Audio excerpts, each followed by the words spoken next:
আর আমরা ইতিহাস ঘেঁটে দেখতে পাচ্ছি যে 2000 বছর পর্যন্ত এই বিশ্বে ইহুদিদের থাকার কোনো জায়গা ছিল না।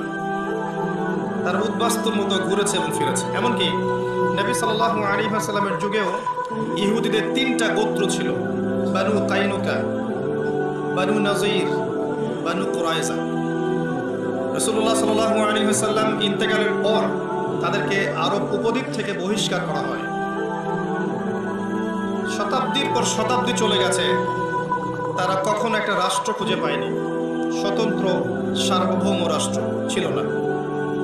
তারা উদ্বাস্তুর মতো ঘুরেছে এবং ফিরেছে। মিস্টেরিয়াসলি, রহস্যজনকভাবে আমরা দেখছি প্রথম বিশ্বযুদ্ধের পর থেকে, বেলফোর ডিক্লারেশনের পর থেকে ব্রিটেনের সহযোগিতায় ইহুদিরা জেরুজালেম দখল করল। রহস্যজনকভাবে এর আগের 2000 বছর তাদের কোনো রাষ্ট্র ছিল না।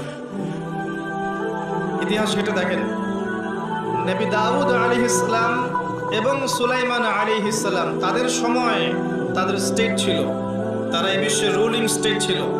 জেরুজালেম থেকে দাউদ এবং সুলাইমান আলাইহিস সালাম তাদের শাসন কার্য চালিয়েছে। এরপর তাদের স্বর্ণযুগ আর ছিল না। 1914 থেকে 19-এর মধ্যে তারা আবার জেরুজালেমে ফিরে আসলো, ব্রিটেনের হাত ধরে, পশ্চিমা সভ্যতার হাত ধরে।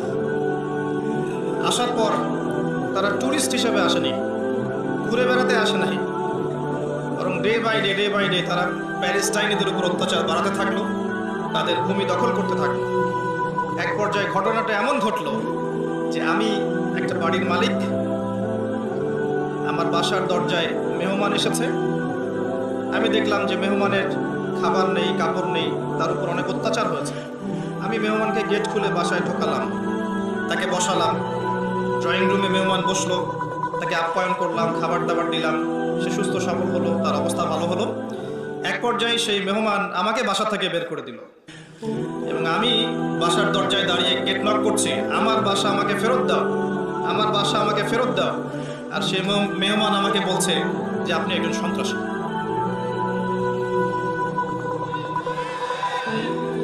অনেক সময় লাগলো বুঝতে, লাহুম কুলুবুন লা ইয়াফকাহুনা বিহা, অনেক সময় লাগলো। এই হচ্ছে প্যালেস্টাইনিদের জীবন। দরজায় নক করছে, আমার বাসা আমাকে ফেরত দাও, আর সবাই বলছে তুমি সন্ত্রাসী। 1914-এর পর থেকে তারা এভাবে দখল করা শুরু করলো।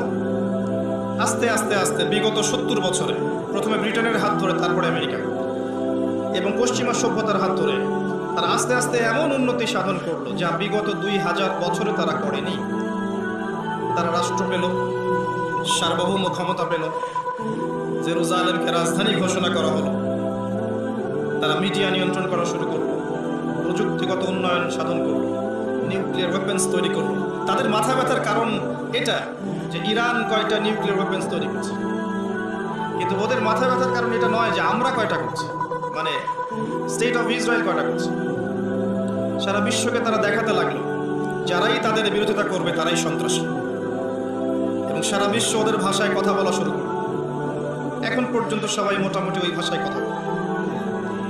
যাই হোক, এরপর তারা জিওপলিটিক্স, ইকোনমিক্স, মিডিয়া, প্রযুক্তি, ফাইন্যান্স, সামরিক বিষয়, নিউক্লিয়ার ওয়েপেন্স সব কিছু নিয়ন্ত্রণ করা শুরু করলো। এবং লাস্ট 7 দিন আগে একটা খবর এসেছে অ্যামনেস্টি ইন্টারন্যাশনাল থেকে, তারাই বলেছে, অ্যামনেস্টি ইন্টারন্যাশনাল মুসলিমদের নয়, এটা ওদেরই, পশ্চিমাদেরই, তারাই বলেছে যে বিগত 50 বছরে প্যালেস্টাইনিদের উপর যে জুলুম হয়েছে, এরকম জুলুম মানবতার ইতিহাসে কখনো নেই। এটা ছিল না। আমি আপনাদেরকে স্মরণ করাই দিই, মাসীহুদ দাজ্জালকে ফলো করবেন চিরস্থায়ী, স্পষ্ট হাদিসে আছে। এবং তাদের এত শক্তি কখনো ছিল না যে শক্তি তারা বিগত 100 বছরে, 70 বছর। এরপরেও আমরা সেমাই খাচ্ছি আর হালুয়া রুটি খাচ্ছি, ভাবছি এখনো শতাব্দীর পর শতাব্দী পরে আছে দাজ্জালের আগমন।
বিশ্লেষণ গবেষণা না করি তাহলে যুগ এবং জিজ্ঞাসার জবাব খুঁজে পাবো না।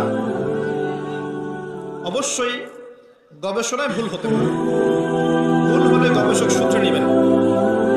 তার মানে এই নয় যে কোরআনের আয়াতগুলোর পিছনে যে লেখা আছে লাআল্লাহুম ইয়াতাযাক্কারুন, লাআল্লাকুম তা'কিলুন, লাআল্লাহুম ইয়া'কিলুন, এই যে কথাগুলো আছে লাআল্লাহুম ইয়াতাফাক্কারুন, এই কথাগুলোকে আমরা অ্যাভয়েড করতে পারি।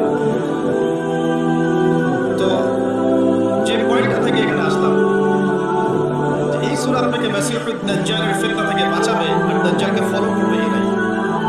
তাদের অবস্থা আজকে বিশ্বের দিকে তাকালে দেখবেন তারা বিশ্বকে রুল করছে, নেতৃত্ব দিচ্ছে। মুসলিমদের ইগোতে লাগে যখন এই কথা বলা হয়, মুসলিমদের আত্মসম্মান বোধে লাগে, ইগোতে লাগে, আত্ম অহমিকায় লাগে। না, আমাদেরকে ওরা রুল করছে না। আমাদের 57টা বা 7টার বেশি রাষ্ট্র আছে, সামরিক বাহিনী আছে, আমাদের প্রাকৃতিক সম্পদ আছে, আমাদের অনেক কিছু আছে, আমরাই বিশ্বের সেরা। এটা ভুলে যান, এক সময় ছিলাম আমরা বিশ্বের সেরা, এখন আমরা বিশ্বের সেরা। কোন দিক থেকে সেরা? ধর্মতাত্ত্বিক দৃষ্টিকোণ থেকে দেখেন, আজকে মুসলিমদের তাওহীদের মধ্যে শিরকের জয় জয়কার, আজকে মুসলিমদের সুন্নাহর মধ্যে বেদাতের জয় জয়কার। অর্থনৈতিক জীবনে গিয়ে দেখেন মুসলিমদের হালালের মধ্যে হারামের জয় জয়কার। মুসলিমরা সুদ খাচ্ছে অবলীলায়, ঘুষ খাচ্ছে অবলীলায়, দুর্নীতি করছে, সম্পদ আত্মসাৎ করছে অবলীলায়, মিথ্যা বলছি, চুরি করছি, ডাকাতি করছি, ছিনতাই করছি, ধর্ষণ করছি, জিনা করছি, মাদক খাচ্ছি, অনাসক্ত হচ্ছি, ক্যাসিনোতে যাচ্ছি, জুয়া খেলছি, দুনিয়ার প্রতি আসক্ত হয়ে গেছি মুসলিমরাই। কোন দিক থেকে আমরা স্বতন্ত্র, স্বাধীন এবং ইজ্জত, শরাফত লাভ করতে পেরেছি এই বিশ্বে? ধর্মতাত্ত্বিক ক্ষেত্রে আরো দেখবেন আমরা ধর্মের নামে হাজারটা দলে বিভক্ত আছি, পলিটিক্যালি আমরা হাজার দলে বিভক্ত, আমরা সোশ্যালি দেখবেন বিভক্ত, আমরা দিন প্রচারের ক্ষেত্রেও বিভক্ত। দেখবেন এক বক্তা আরেক বক্তার নিন্দা না করতে পারলে পেটের ভাত হজম হয়। দেখবেন একজন আলেম আরেকজন আলেমকে গালি না দিলে তার দিনের দাওয়াত নাকি হচ্ছে না, এবং এটার দলিল হচ্ছে তা'মুরুনা বিল মা'রুফ ওয়া তানহাউনা আনিল মুনকার। মাশাআল্লাহ। তারপরে খেয়াল করে দেখবেন দুই ভাই, আপন মায়ের পেটের দুই ভাই, দুইটা আলাদা আলাদা পলিটিক্যাল দল করে, কিন্তু দুই ভাই হওয়া সত্ত্বেও এক ভাই আরেক ভাইয়ের প্রতি শত্রুতা পোষণ করছে। প্রত্যেকটা সেক্টর আপনি যান, সামাজিক, পলিটিক্যাল, ইকোনমিক, ধর্মতাত্ত্বিক, প্রতিটা দেখবেন আমরা সেক্টেরিয়ালি ডিভাইডেড। আমরা বিভিন্ন ধর্ম এবং গোত্রে, দলে এবং উপদলে বিভক্ত, এবং এক একটা দলের শাখা দলও আছে, অনেক উপদল আছে, এবং সবাই দাবি করছে যে আমরাই হকপন্থী এবং আমরাই জান্নাতের ডিলার। তোমার লিজ লাগলে আসো, নিয়ে যাও। তো কোনখানে আমাদের শক্তি? আচ্ছা, একটা আয়াত কোরআনে মনে হয় আছে, আপনারা কি পড়েছেন? সূরা আলে ইমরানের 103 নম্বর আয়াতে কোরআনের সম্পদ আছে। এটা বেদে নাই, এটা বাইবেলে নাই, তাওরাত, জাবুর, ইনজিলে সম্পদ ছিল না। ওয়া'তাসিমু বিহাবলিল্লাহি জামিআন ওয়া লা তাফাররাকু। তোমরা মুমিনরা, ঈমানদার যারা আছো, তারা আল্লাহর রজ্জুকে শক্ত করে আঁকড়ে ধরো, একত্রিত হয়ে, ঐক্যবদ্ধভাবে। এই আয়াতটা কি বেদে আছে ভাই? বাইবেলে, কোরআনে? আয়াতটা আমরা জানি না মনে হয়, জাদুঘরে আছে আয়াতটা।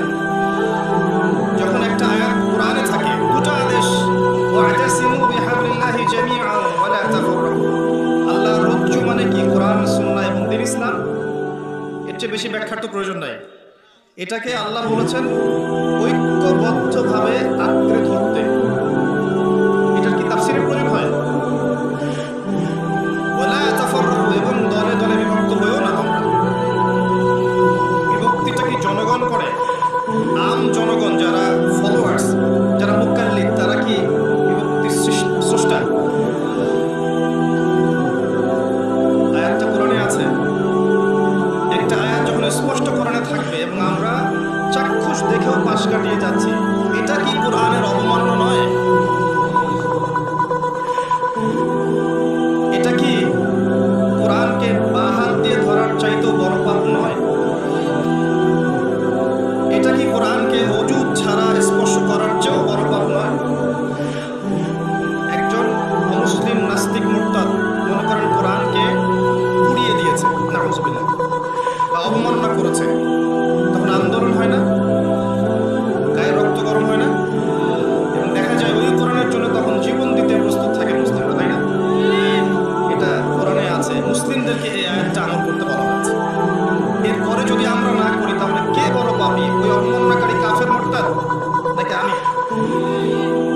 ও তো জানেই না কোরআন কি জিনিস। নিঃসন্দেহে ওরটা বড় পাপ, আর আমার পাপটাকে ছোট করে দেখার সুযোগ নেই। কোরআনে যখন আল্লাহ বলছেন ওয়ালা তাকরাবু জিনা, জিনার ধার কাছেও যেও না, তারপরেও যুব সমাজ আমরা যাচ্ছি, তাহলে এটা কি কোরআনের অবমাননা নয়? আল্লাহ পাক বলছেন ইত্তাকুল্লাহ, আল্লাহকে ভয় করো, ওয়া যারু মা বাকিয়া মিনার রিবা, সুদের অবশিষ্ট অংশ ছেড়ে দাও, ওয়া ইল্লাম তাফআলু, যদি তোমরা এটা না করো, ফা'যানু বিহারবিন মিনাল্লাহি ওয়া রাসূলিহি, ফা'যানু বিহারবিন মিনাল্লাহি ওয়া রাসূলিহি, যদি সুদ না ছেড়ে দাও তাহলে আল্লাহ এবং তার রাসূলের সাথে যুদ্ধের ঘোষণা শুনে দাও।